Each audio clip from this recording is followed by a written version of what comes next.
नमस्कार मित्रांनो, मी अमोल आगरकर, इंजिनियर अमोल चॅनलमध्ये आपलं स्वागत आहे। मी वरच्यावर तुम्हाला टेक्निकल रिलेटेड म्हणजे इंजिनिअरिंग पॉलिटेक्निक किंवा आपलं ITI वगैरे किंवा इतरसुद्धा एनी ग्रॅज्युएट्स वगैरे जे काही वॅकन्सीज असतात आपल्याला गव्हर्नमेंटच्या, त्याबद्दल मी वरच्यावर माहिती आपल्या व्हिडिओद्वारे देत असतो। तुम्ही जर आपल्या व्हिडिओ जर बघितलं किंवा चॅनलमध्ये बघितलं तर जवळ 150 ते पावणे 200 150च्या प्लस व्हिडिओज आहे आणि जास्त करून आपल्या स्टेट गव्हर्नमेंटच्या एक्झामबद्दल जास्त माहिती आहे आणखीसुद्धा आहे। तर त्या रिलेटेडच आजचा जो विषय आहे तो आहे महापारेषणमध्ये म्हणजे ट्रान्सकॉम म्हणजे आपण मला ट्रान्समिशन कंपनी म्हणतो। MSCBच्या 3 कंपनीचं बायफर्केशन झालेलं होतं। त्याच्यामध्ये डिस्ट्रीब्युशन, ट्रान्समिशन आणि जनरेशन असे 3 पार्ट आहे। त्याच्यामध्ये ट्रान्समिशनचं जे काम आहे किंवा ट्रान्सको कंपनीचं जे काम आहे ती इलेक्ट्रिसिटी जनरेटिंग स्टेशनपासून डिस्ट्रीब्युशन सेंटरपर्यंत किंवा डिस्ट्रीब्युशन सबस्टेशनपर्यंत वाहून नेणे हे ट्रान्समिशनचं खास काम आहे। जे काही जॉब प्रोफाईल असतात, असिस्टंट इंजिनियर असो, JE असो किंवा डिप्लोमा होल्डर असो, ITI होल्डर असो किंवा बाकी क्लिनिकल स्टाफ असो, त्यांचं ड्युटीचं जे आहे त्यांचं जे प्रोफाईल आहे ते या रिलेटेडच असतं की पॉवर जनरेट तिथून झाली पॉवर प्लांटला ते जनरेशनचं काम आहे, तिथून तर डिस्ट्रीब्युशनपर्यंत जो काही मधला ट्रान्समिशनचा जो लाईन येते ती सगळी महाट्रान्सकोच्या याच्यामध्ये येते, अंडरमध्ये येते। ठीक आहे मित्रांनो, कसं आहे की महाट्रान्सकोचा जॉब किंवा त्याचं जॉब प्रोफाईल हे अतिशय चांगलं आहे। मी तुम्हाला वरच्यावर सांगत असतो, माझा जो 15 वर्षाचा अनुभव आहे गव्हर्नमेंटचा प्लस प्रायव्हेटचा, त्या अनुषंगाने किंवा त्याच्या उद्देशाने त्याचा आधार घेऊनच मी तुम्हाला जी काही माहिती आहे ती सांगत असतो। इव्हन प्रायव्हेटची सुद्धा मी माहिती सांगतो। ज्या मुलांना काही डाऊट्स असले किंवा त्यांना असं वाटलं की कोणती कंपनी जॉईन करायची नाही करायची त्याचेसुद्धा मी डाऊट क्लिअरिंग करत असतो। मला बऱ्याच जणांचे पर्सनल कमेंटसुद्धा असतात। तर आजच्या व्हिडिओमध्ये आपण खास बघणार आहोत की महापारेषणमध्ये असिस्टंट इंजिनियर किंवा सहाय्यक अभियंता जी इलेक्ट्रिकल बेस आहे आणि सिव्हिल आणि इलेक्ट्रॉनिक बेससुद्धा आहे, परंतु आजच्या व्हिडिओमध्ये आपण इलेक्ट्रिकलचं स्पेशली आपण बघणार आहोत आणि सिव्हिल आणि इलेक्ट्रॉनिक्सचं जे काय आहे ते मी पुढच्या व्हिडिओमध्ये घेईलच, आणखी तुमच्यासाठी सेपरेट व्हिडिओ घेईल। कारण की बऱ्याच विद्यार्थ्यांची रिक्वेस्ट आहे की सर इलेक्ट्रॉनिकबद्दल पण काहीतरी सांगा किंवा कोणते बुक्स वगैरे रेफर करायचे किंवा अभ्यास कसा करायचा आहे त्याबद्दल पण मी तुम्हाला सांगेलच पुढच्या व्हिडिओमध्ये 1-2 व्हिडिओमध्ये। तर आजच्या व्हिडिओमध्ये इलेक्ट्रिकलसाठी किंवा इलेक्ट्रिकल इंजिनिअरिंगसाठी जे रेफरन्स बुक्स आहेत आपल्या टेक्निकलचे आणि नॉन टेक्निकलचे त्याबद्दल आपण माहिती घेणार आहोत। मी बरंच काही इन्व्हेस्टिगेशन करून किंवा जे काही आपल्या ट्रान्सफरसाठी सर्वोत्तम बुक्स आहे ते तुमच्यासाठी काढून ठेवलेले आहे, त्याची एक लिस्ट काढून ठेवलेली आहे, 5 ते 6 बुक्स आहे। त्याच्यामध्ये तुमच्याकडे जे असेल ते तुम्ही यूज करू शकता, अदरवाईज मी जे सांगतो आहे ते नसेल तुमच्याकडे तर परचेस करा, तुमच्या कामाचंच आहे। ठीक आहे, तर आजच्या व्हिडिओमध्ये आपलं जे सिलेबस आहे त्याबद्दल ढोबळ मारणे तुम्हाला माहिती असेलच, नसेल माहिती तर आपला ऑलरेडी एक व्हिडिओ आहे सिलेबसवर, मी तुम्हाला तो प्रोव्हाइड करतो आपल्या डिस्क्रिप्शन बॉक्समध्ये किंवा मग व्हिडिओच्या शेवटीचे लिंक असतात तिथे तुम्ही क्लिक करू शकता। तुम्हाला सिलेबस डिटेल सिलेबस माहिती पडेल इलेक्ट्रिकलचा आणि इलेक्ट्रॉनिक्सचा आणि सिव्हिलचा सुद्धा। ठीक आहे, त्यामध्ये जे काही आपलं इलेक्ट्रिकलचं सिलेबस आहे त्याच्यामध्ये मशीन्स, पॉवर सिस्टीम आणि बेसिक इलेक्ट्रिकल आणि बाकी आपलं याच्या रिलेटेड म्हणजे आपलं बाकी जे पॉवर सिस्टीम वगैरे आहे ते आणि जे आपलं बेसिक इलेक्ट्रॉनिक, ठीक आहे, हे अतिशय महत्त्वाचे टॉपिक आहे। बाकी जे आहेत तर ते तुम्ही ते रेफर करू शकता, परंतु यावर प्रश्न जास्तीत जास्त असतात। पॉवर सिस्टीमवर तुम्हाला मी सांगतो की गेसिंग जर माझं बरोबर आलं तर 50 पैकी ॲटलिस्ट 25 प्रश्न फक्त त्यावर येतील। ठीक आहे, ॲटलिस्ट 50 पैकी 25 प्रश्न हे त्यावर येतील, त्यामुळे त्याला बिलकुल असं पक्क करून टाका। एकही थिअरीचा प्रश्न पॉवर सिस्टीमचा तुमचा चुकायला नको। महाट्रान्सको असेल म्हणजे सर्व ट्रान्समिशन असेल, डिस्ट्रीब्युशन असेल, जनरेशन असेल, पूर्ण रटून टाका बिलकुल, कारण की ही तुम्हाला ऑलरेडी सांगितलेलं आहे की once in a lifetime opportunity आहे। बऱ्याच जणांचं असं म्हणजे एक बॅड लक असं आहे की जे फायनल इयरला आहे ते अपीर होऊ शकत नाही, याला कंप्लीट डिग्री लागते। तर मी तर म्हणतो की आणखी थोडं लेट झालं तर बरं होईल, फायनल इयरची मुलंसुद्धा ते अपीर होता येईल, परंतु त्यांच्यासाठी ही बॅड लक आहे की सध्या आता पुढच्या महिन्यामध्ये ॲड येईल तोपर्यंत तुमचं फायनल होणार नाही। ठीक आहे, तर हा भाग वेगळा, परंतु आपण आता बुक्सबद्दल जर विचार केला तर बेसिक इलेक्ट्रिकल आणि पॉवर सिस्टीम हे जे मेन आहे पार्ट आपण त्याच्यावर सुद्धा सांगतो आहे आणि बाकीचे सुद्धा सगळं कवर होऊन जाईल त्यामध्ये। तर त्यामध्ये बघा माझ्या दृष्टीने सगळ्यात महत्त्वाचं थिअरीचं जे बुक आहे त्याच्यामध्ये बघा एक CL वाधवा यांचं बुक आहे, पॉवर सिस्टीमवर आहे आणि बेसिक इलेक्ट्रिकलसुद्धा आहे। त्यानंतर VK मेहता, रोहित मेहता यांचं बेसिक इलेक्ट्रिकल आणि ऑब्जेक्टिव्ह असे दोन्ही बुक्स येतात, हे सुद्धा अतिशय महत्त्वाचं आहे। बेसिक आहे त्याच्यामध्ये तुमचा जर अभ्यास जर सुरू झाला नसेल, आता तुम्हाला 3 महिन्यामध्ये अभ्यास करायचा असेल, 3-3.5 महिन्यामध्ये, तर VK मेहता तर VK मेहतामधलं जे बेसिक आहे ते करा, त्याच्यामध्ये तुम्हाला बऱ्यापैकी नॉलेज मिळून जाईल। त्यानंतर BL थेरेजा यांचे वॉल्यूम 1 वॉल्यूम 2 होतं, हे बेस्ट बुक आहे। मी स्वतः ते माझ्या इंजिनिअरिंगच्या वेळेस किंवा माझ्या त्या पिरियडच्या वेळेस मी यूज केलेलं आहे। BL थेरेजे दोन्ही वॉल्यूम माझ्याकडे होते, तर ते तुम्ही परचेस करा, नसेल तर परचेस करा, असेल तर ठीकच आहे। आपल्याला पहिले बेसिकवर भर द्यायचा आहे, बेसिक थिअरी करायची आहे, त्यानंतर प्रॉब्लेमॅटिक किंवा इक्वेशन वाईज किंवा फॉर्म्युला वाईज जे प्रश्न असतात ते तुम्हाला सॉल्व्ह करायचे। ठीक आहे, तर त्याच्यामध्ये बघा BL Teresa, CL Wadhwa यांचंसुद्धा book चांगलं आहे, पॉवर सिस्टमचं सुद्धा आहे। थेरेजामध्ये तुम्हाला बेसिक पण मिळेल आणि पॉवर सिस्टम पण त्यांचं वेगळं येतं। त्याच्यामध्ये VK मेहता यांचं बेसिक इलेक्ट्रिकल आणि पॉवर सिस्टीम असं कंबाईनमध्ये येतं, ते सुद्धा तुम्ही यूज करू शकता। त्यानंतर आर के राजपूत यांचं एक चांगलं बुक आहे, ते बेसिकसाठी. हे सगळं मी बेसिकसाठी तुम्हाला सांगतो आहे, कारण की तुमचं बेसिक जेव्हा क्लिअर होईल तेव्हाच तुम्हाला पुढच्या वास्टमध्ये किंवा ॲडव्हान्समध्ये जाता येईल. ठीक आहे, त्याच्यामध्ये बघा आर के राजपूत यांचं चांगलं बुक आहे. तुम्हाला बऱ्यापैकी म्हणजे बेस तुमचा चांगला होऊन जाईल आणि जास्त काही खूप डीपमध्ये नाही आहे, लँग्वेजसुद्धा आहे. पुस्तकं हे सगळे चांगले असतात मित्रांनो, बुक्स हे बऱ्यापैकी चांगले असतात, ते ऑथर सगळे एक्सपर्ट असतात. परंतु त्यातल्या त्यात आपल्या एक्झामसाठी कोणतं चांगलं आहे आणि कोणतं सोप्या लँग्वेजमध्ये आहे हे आपल्याला बघावं लागतं. तर त्याच्यामध्ये राजपूत सरांचं बुक आहे ते थोडं बऱ्यापैकी चांगलं आहे, म्हणजे तुम्हाला बरंच नॉलेज बेसिकचं आणि थोडंफार पॉवर सिस्टीम मशीन्सचं येऊन जाईल त्यामध्ये. ठीक आहे, त्यानंतर बघा हे थेरेजाचं जे बुक आहे त्याच्यामध्ये बेसिकचा एक वॉल्यूम होतो आणि मशीन्सचा सुद्धा वॉल्यूम होतो. सेकंड वॉल्यूम मशीन्सचा आहे, त्यामध्ये तुम्हाला सगळे मशीन्स ट्रान्सफॉर्मरपासून सिंक्रोनस मोटरपासून अल्टरनेटिंग मोटरपर्यंत सगळं होऊन जातं. ठीक आहे, त्यानंतर बघा एक वेगळं पुस्तक आहे अशफाक हुसेन यांचं, हे बेसिक इलेक्ट्रिकलचं आहे. बेसिकमध्ये जे काही आहे त्याचं बुक आहे. हे जास्त डीपमध्ये जाऊ नका, मी तुम्हाला ऑलरेडी सांगतो आहे, कारण कट ऑफ हा खूप जास्त नाही आहे, त्याच्यामुळे तुमचं बेसिक हे स्ट्रॉंग असणं आवश्यक आहे. ठीक आहे, बरेचसे क्वेश्चन हे बेसिकच्या रिलेटेड असतात. थोडंफार आपल्याला कसं आहे की डीपमध्ये जर आपण गेलो तर त्याच्यामध्ये नेटवर्क ॲनालिसिसचे थेरम झाले किंवा मग आपल्या पॉवर सिस्टीम वाईज काही प्रश्न असतात, ते प्रॉब्लेमॅटिक इक्वेशन वगैरे असतात त्याच्यामध्ये पॉवर सिस्टीममध्ये, ते आहे.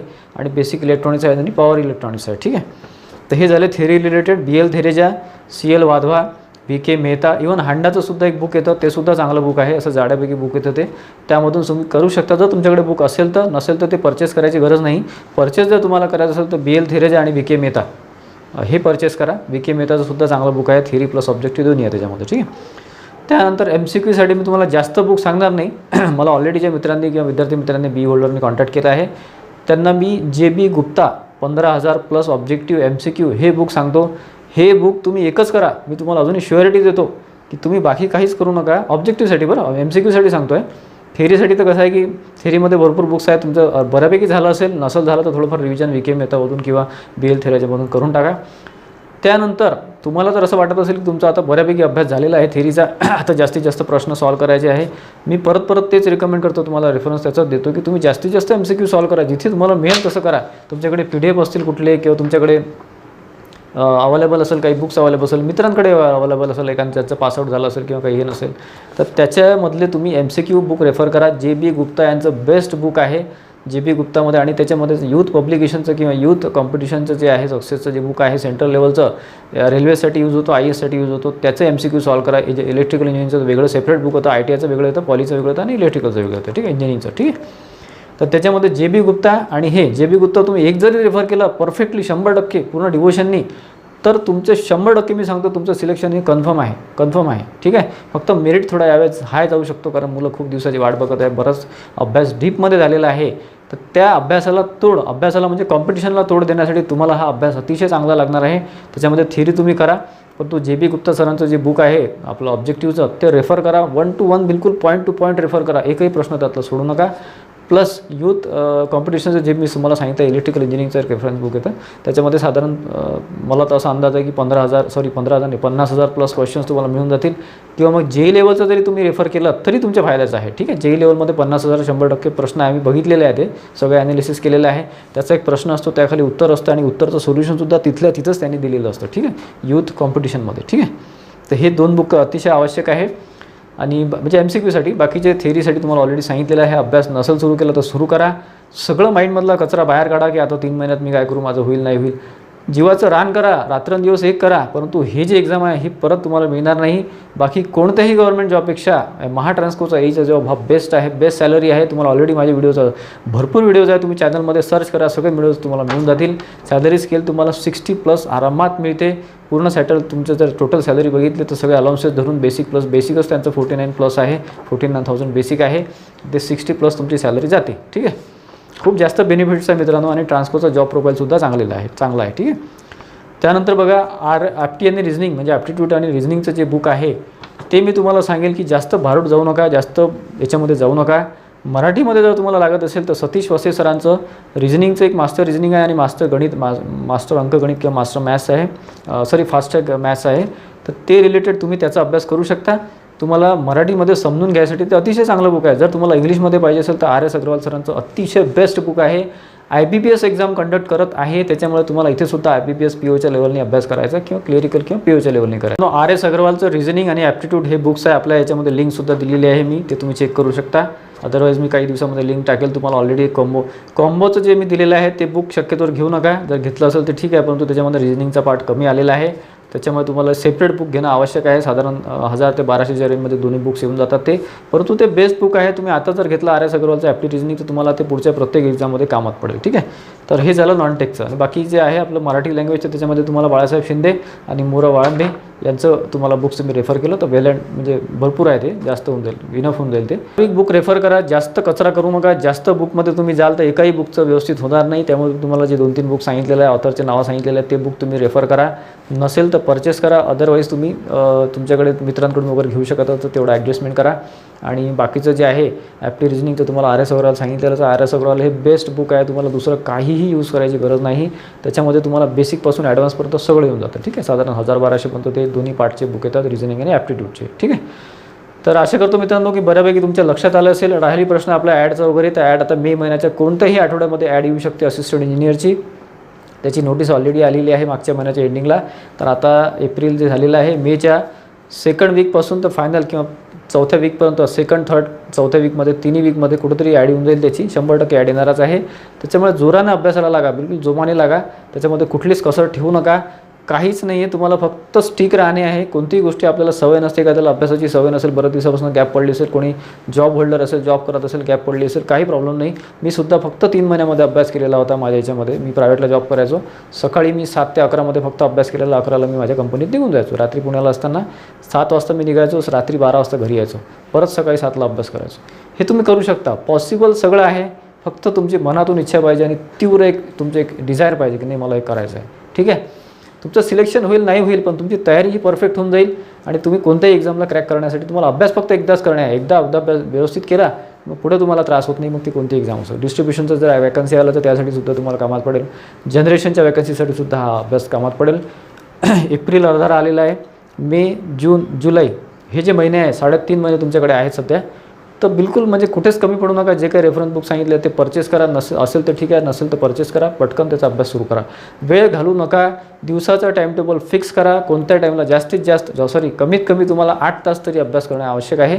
जर तुम्हाला 3 महिन्यामध्ये कव्हर करायचं असेल तर जास्तीत जास्त MCQचा सॉल्व करा. ठीक आहे. MCQमध्ये तुम्हाला कसं असतं की तुमचा अभ्यास जरी कमी असं झालेला असला पण MCQ सॉल्व करू तुम्हाला ते क्वेश्चनचा आन्सर हे पटकन क्लिक होतं. एक्झाममध्ये सुद्धा तसंच होतं. ठीक आहे. तर आशा करतो मित्रांनो की बऱ्यापैकी माहिती तुम्हाला बऱ्यापैकी इथे मिळाली असेल. आपली ॲड ही येईलच आता आणि ऑगस्टच्या 1st वीक किंवा जुलैच्या फायनल वीकमध्ये ही एक्झाम होईल.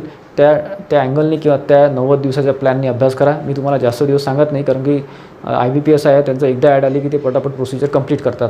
आणि तुमचं काय फक्त एक एक्झाम आहे, नंतर तुमचं डॉक्युमेंट व्हेरिफिकेशन होईल आणि तुमचं सिलेक्शन होईल. याच्यामध्ये बाकी काही इश्यू नाही आहे. त्याच्यामुळे हे हार्डली तुमच्या ऑक्टोबर-नोव्हेंबरपर्यंत सगळं होऊन जाईल. ठीक आहे. डिसेंबरच्या आतमध्ये सगळं तुम्ही जॉईनसुद्धा होऊन जाईल कदाचित. ठीक आहे.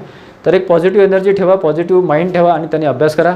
तुम्हाला मी वरच्यावर गायडन्स करतच राहतो. याच्या पुढचा व्हिडिओ आपल्याला सिव्हिल आणि इलेक्ट्रॉनिक्सचा जे सिलेबस आहे, सिलेबस म्हटल्यापेक्षा रेफरन्स बुक्स आहेत त्याचा सेपरेट व्हिडिओ मी घेणार आहे सिव्हिल आणि इलेक्ट्रॉनिक्सचा याच्या पुढचा. ठीक आहे. तर आजचा व्हिडिओ तुम्हाला आवडला असेल मित्रांनो तर प्लीज लाईक करा आणि सबस्क्राईब शेअर करा, जेणेकरून मला प्रोत्साहन मिळते तुम्हाला जास्तीत जास्त तुम्हाला व्हिडिओ देण्याकरता. आणि आपल्या चॅनलला नक्की सबस्क्राईब करून ठेवा. इंजिनियर अमोलला चॅनलला सबस्क्राईब करून ठेवा, जेणेकरून वरच्यावर अपडेट्स तुम्हाला माझ्याकडून मिळत राहतील. धन्यवाद मित्रांनो.